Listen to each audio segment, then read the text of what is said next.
Celtics are the world champions. Bill, this must have been a great win for you. Exactly. See, I knew that was my last game. I was just so proud of those guys and myself. Every minute that I played for the Celtics were a joy to me. Bill Russell didn't just win games. He changed the game of life. With 11 rings on his fingers and a fearless voice for justice, he proved that being a champion wasn't just about basketball. On and off the court, Russell made history.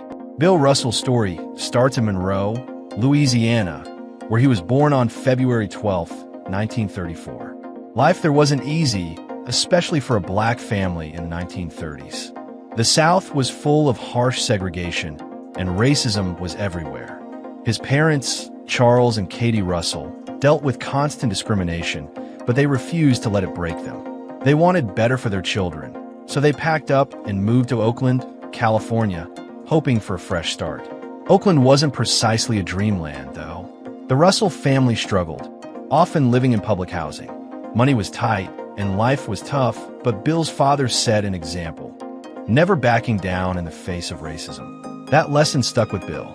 His mother, Katie, was his biggest supporter, constantly pushing him to believe in himself.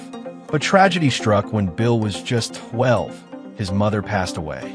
Losing her was devastating, but it forced him to grow up fast. Well, sports weren't an obvious path for Bill. He was tall, yes, but awkward on the court. In junior high, he was cut from the basketball team, and even when he made it in high school, he barely stuck around. Most players focused on scoring, but Bill saw the game differently. He started studying defense, learning to jump, block shots, and control the game without needing the ball. His unique approach didn't impress everyone initially, but Bill kept working, determined to prove he belonged. Even with his growing skills, Bill Russell wasn't a natural star. He was dropped from his junior high team and barely made junior varsity when he entered McClymonds High School in Oakland. But instead of giving up, he kept working, developing a unique defensive style, jumping to block shots in a way no one had ever seen. Still, college scouts weren't lining up for him. Only one school took a chance, the University of San Francisco, USF. It wasn't a basketball powerhouse, but it gave him a chance to shine. USF also broke barriers by starting multiple black players, which led to discrimination in the South. In 1954, when a hotel refused to house them, the entire team stayed in a dorm together. That kind of unity only fueled Russell's determination even more. On the court, he was a game changer. Bill wasn't just blocking shots. He was shutting down entire offenses. Before him, defense was about staying on the ground, hands up, but he brought something new. Timing, leaping ability, and a level of intimidation no one had seen before. He turned defense into an art form, and suddenly, USF was winning over and over again. By his junior year, Bill was a force.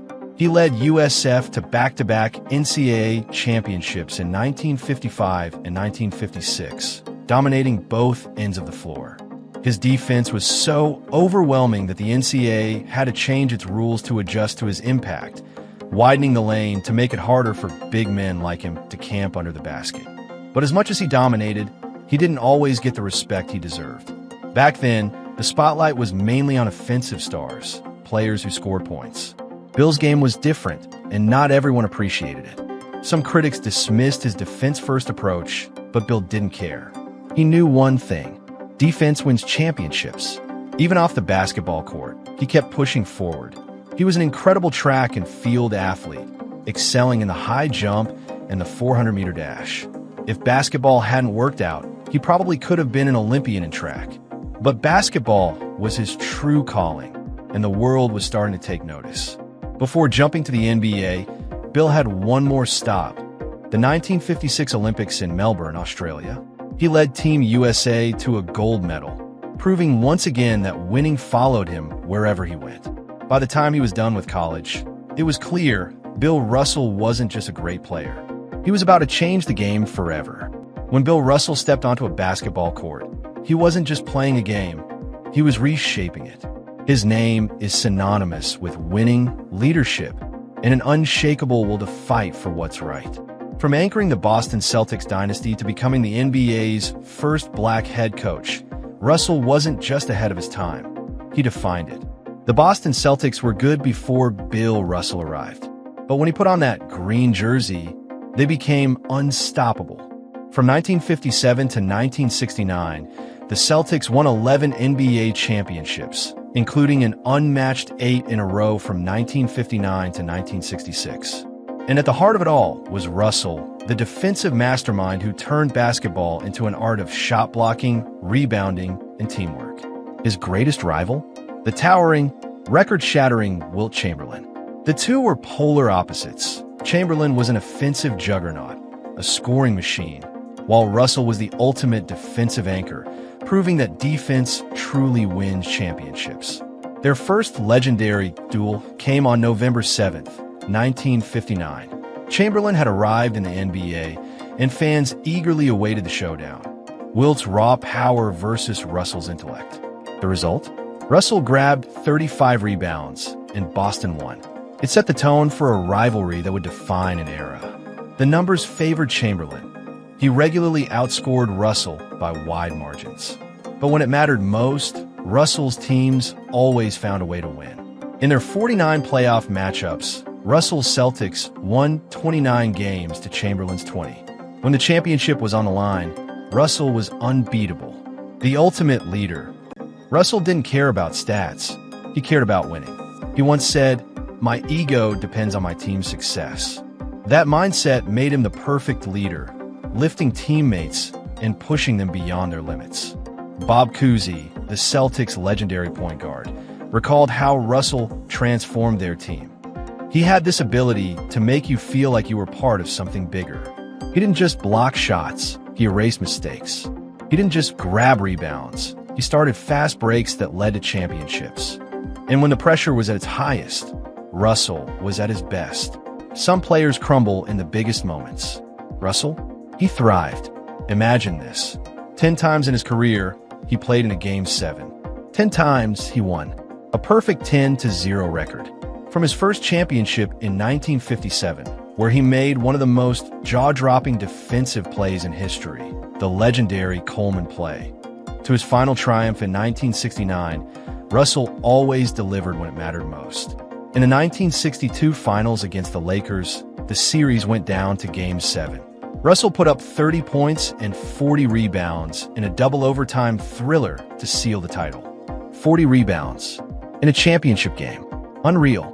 Even in his final season, when the Celtics were aging and counted out, Russell pushed them to one last championship in 1969, outlasting the Lakers once again in Game 7. Winning wasn't just something Russell did. It was who he was. In 1966, Russell shattered another barrier. With Red Auerbach stepping down as coach, the Celtics needed a new leader. Auerbach had one name in mind, Bill Russell. And just like that, Russell became the first black head coach in major American professional sports history, all while still playing. Being a player coach wasn't easy. But in his first 2 seasons, Russell led the Celtics to back-to-back championships in 1968 and 1969, proving that he could not only dominate on the court, but lead from the sidelines, too. His presence on the bench wasn't just about basketball. It was about breaking racial barriers, proving that a black man could lead a team in an era still deeply divided by race. Bill Russell's impact extended far beyond the basketball court. He was a relentless warrior for justice, using his platform to fight for equality at every turn. He sat in the front row during Dr. Martin Luther King Jr.'s historic "I Have a Dream" speech in 1963, standing in solidarity with the movement. When a restaurant in Kentucky refused to serve him and his black teammates, he boycotted the game in protest. He also stood firmly beside Muhammad Ali when the boxing legend refused military service during the Vietnam War. Not only this, Russell never shied away from calling out racism, even in Boston, where he won championship after championship. Despite leading the Celtics to greatness, he faced hostility from the very city he brought so much glory to. His home was once vandalized with racial slurs, a cruel reminder that success did not shield him from discrimination. But Russell never backed down. He refused to be just a silent star. He used his voice, his influence, and his actions to demand change. Russell never held back when it came to telling the truth. In 1979, he put his life story on paper. His autobiography, Second Wind, wasn't just a book. It was a deep, honest look into the struggles and triumphs of a black athlete in America. He talked about the pressure of being a winner, the racism he faced daily, and the personal battles that came with being a trailblazer. But more than anything, Second Wind showed who Bill Russell was, a man who never let the world define him and stood by his principles no matter the cost. His words weren't just about basketball. They were about life, race, and the fight for respect. Even after retiring, Russell never stopped giving back. He dedicated himself to helping underprivileged kids, believing that the next generation deserved opportunities he never had. He worked with charities, mentored young athletes, and constantly used his influence to make a difference. For Russell, being a champion wasn't just about trophies.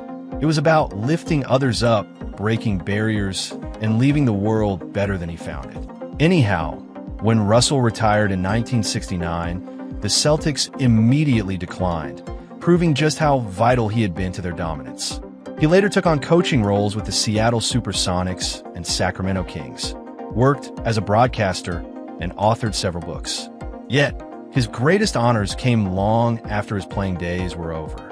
In 2011, President Barack Obama awarded him the Presidential Medal of Freedom, recognizing both his contributions to sports and his tireless fight for civil rights. Then, in 2022, the NBA gave him an unprecedented tribute, retiring his number 6 across the entire league, ensuring that no player would ever wear it again. Bill Russell's legacy wasn't just about basketball. It was about courage, leadership, and the unwavering pursuit of justice. But before Russell became a symbol of greatness, he changed the way basketball was played. Most saw defense as a way to stop an opponent. Russell saw it as a weapon. He didn't just block shots, he controlled them. Instead of swatting the ball into the stands, he kept it in play, turning defense into instant offense. His timing was unmatched, studying shooters and striking at the perfect moment. Today's defensive stars, Tim Duncan, Kevin Garnett, Draymond Green, owe much to Russell's blueprint. And it wasn't just about individual brilliance. Russell didn't care about stats, only winning. If blocking shots, rebounding, or setting screens helped the team, that's what he did. He was the ultimate team-first player, a stark contrast to today's superstar-driven league. His unselfishness laid the foundation for dynasties like the Bulls, Spurs, and Warriors. The Celtics weren't just dominant, they were a machine. While other teams relied on star power, Boston relied on strategy, defense, and trust. They suffocated opponents, turned rebounds into fast breaks, and played for each other. It wasn't flashy, but it worked. 11 championships proved it. And at the heart of it all, Bill Russell. For Russell, being a champion wasn't just about trophies. It was about lifting others up, breaking barriers, and leaving the world better than he found it. Bill Russell's legacy is bigger than basketball. He wasn't just a champion. He was a leader, a fighter, and a voice for change. And every legend needs a rival. Wilt Chamberlain, the ultimate scoring machine, the perfect contrast to Russell's defense-first dominance. Two icons, one epic rivalry. Up next, we dive into their battle for basketball greatness.